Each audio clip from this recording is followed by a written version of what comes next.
Welcome back friends. आज हम बात करने वाले हैं जो सीलिंग फैन होते हैं वो मोस्टली आपने देखा होगा एक सीजन बाद कुछ वीक हो जाते हैं, चलने की उनकी स्पीड कम हो जाती है, जिससे कि हम जब भी चलाते हैं नए सीजन में या जैसे भी हम उनको देखते हैं तो उसकी स्पीड कम हो जाती है। तो उसकी स्पीड कम होने के ना कई सारे रीजन होते हैं। ऐसा नहीं है मोस्ट पॉपुलर उसका रीजन यही है कि उसका कैपेसिटर चेंज किया जाए, बट कई केसों में कैपेसिटर चेंज करने के बाद भी उसकी स्पीड स्लो ही रहती है। तो उसका क्या क्या प्रॉब्लम होती है उसमें वो मैं आज आपको बताऊंगा। कौन कौन से ऐसे पॉइंट है जिसके वजह से हमारा सीलिंग फैन तेज नहीं चल पाता, तो वो स्टेप बाय स्टेप मैं आपको बताऊंगा। अगर उसके स्टेप बाय स्टेप से आप चेक करोगे तो आपका प्रॉब्लम 101% सॉल्व हो जाएगा।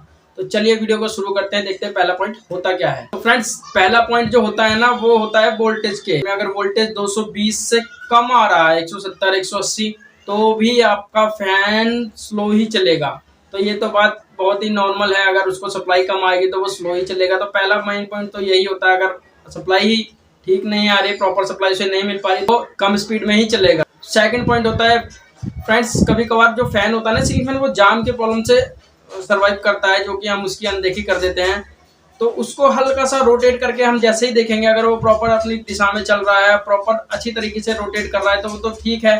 अगर वो चलते चलते एकदम रुक जाता है या हार्ड चल रहा है या जाम चल रहा है, तो वो भी उसकी स्लो होने की एक बहुत ही बड़ी स्पीड प्रॉब्लम हो सकती है उसको स्लो चलने की। तो वो भी आप देखिए, उसकी लुब्रिकेशन, अगर उसके बेरिंग में लुब्रिकेशन खत्म हो जाती है तो उसकी बेरिंग में लुब्रिकेशन करनी बहुत ही ज़रूरी है, नहीं तो वो और भी जाम हो जाएगा। तो लुब्रिकेशन वाला पॉइंट भी बहुत ही इंपॉर्टेंट है। अगर पंखा आपका कम चल रहा है तो उसको एक बार हाथ से घुमा के देखिए आप, अगर उसके रोटेशन ठीक है तो ठीक है। अगर वो फ्री पूरा प्रॉपर फ्री होना चाहिए। अगर उसमें जाम की समस्या है तो उसको आप बाहर से जाके उसके बेरिंग चेंज कराएं, अगर बेरिंग टूटा है या खराब है, और उसकी लुब्रिकेशन जरूर कराएं। पंखा कई बार क्या होता है बहुत ही ज़्यादा स्लो हो जाता है, तो उसके लिए मोस्ट पॉपुलर है वो कैपेसिटर। कैपेसिटर आप चेंज कर दीजिए, लेकिन कैपेसिटर उसी वैल्यू का लगाएं जिसका उसमें लगा हो।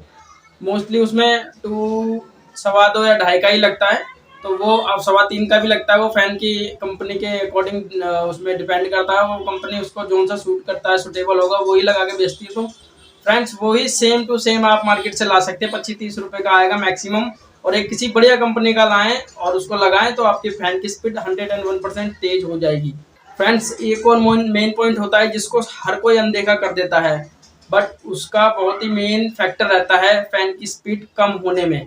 तो वो है रेगुलेटर। अगर रेगुलेटर आपको खराब हो जाता है तो आप फुल भी करोगे जब भी फैन कम ही चलेगा। तो एक बार रेगुलेटर को भी आप बाईपास करके देख सकते हैं अपनी फैन की स्पीड अगर प्रॉपर तेज हो गई है नहीं हुई। मतलब रेगुलेटर भी आपका खराब हो सकता है फैन की स्पीड के लिए।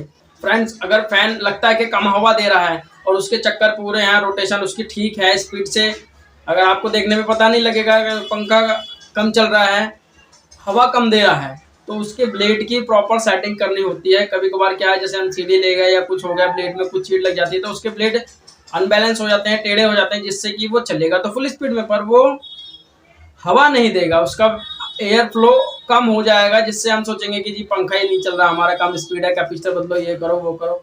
तो वो भी एक मेन कारण होता है। तो उसके फैन की ब्लेड की आप एक बार सही से कैलिब्रेशन करनी होती है। और वो फैन की ब्लेड की जो है आप देखिए, तीनों ब्लेड सेम साइज के होते ही हैं, लेकिन उनकी जो डायरेक्शन है वो चेंज हो जाती है, कई बार मुड़ जाता है या वो ब्लेड, तो उससे भी प्रॉब्लम आती है। तो वो ब्लेड को भी आप एक बार चेक कीजिएगा वो तीनों अपने ठीक है, या कोई आड़ा तिरछा तो नहीं है, या कोई ज़्यादा ऊपर या ज़्यादा नीचे तो नहीं है। तो उसका भी एक बहुत ही मेन रीज़न होता है हवा ना देने का। तो फ्रेंड्स, कई बार होता है हम ये सारे काम कर लेते हैं फिर भी फैन स्लो ही चलता है, तो उसके इंटरनली प्रॉब्लम होती है, वो उसकी वाइंडिंग के अकॉर्डिंग रहता है। उसके वाइंडिंग में कोई प्रॉब्लम आती है, या उसके जो स्टेटर या रोटर होता है उनमें कोई समस्या हो जाती है, तो वो तो देखो आपको मैकेनिक सही कराना पड़ेगा। वो मैं नहीं कहता आपको घर पे खोलो, क्योंकि उसकी फिटिंग कुछ ऐसी होती है, कई बार खोलने पे वापस फिटिंग वो प्रॉपर तरीके से नहीं होता, तो आप समस्या में ज़्यादा फंस जाएं, या उसकी वाइंडिंग की कोई अंदर से तार टूट जाती है तो वो ज़्यादा समस्या हो जाती है। तो उसके लिए आप एक बढ़िया इलेक्ट्रीशियन पे, टेक्नीशियन पे उसको ले जाएं और उसका वहीं पे उसको ठीक कराएं। उसकी बेरिंग सीट कटी है, चाहे बेरिंग खराब है, तो वो सारी चीज़ें, लुब्रिकेशन का भी काम वही करेंगे। आप बस एक उसका कैपेसिटर चेंज कर सकते हैं, और उसका ब्लेड जो होती है, ब्लेड की उसकी डायरेक्शन या उसका मुड़ा हुआ तो नहीं है वो देख सकते हैं। और ज़्यादा करेंगे तो उसका वो जो रेगुलेटर है वो बाईपास कर देख सकते हैं। ये 3-4 चीज़ें जो आप खुद कर सकते हैं। बाकी तो आपको पंखा खोलने से पहले सोचना होगा, अगर खोलने के बाद अगर वो नहीं असेंबल हुआ या उसकी वाइंडिंग की कोई तार टूट गई तो आपका ज़्यादा नुकसान हो सकता है।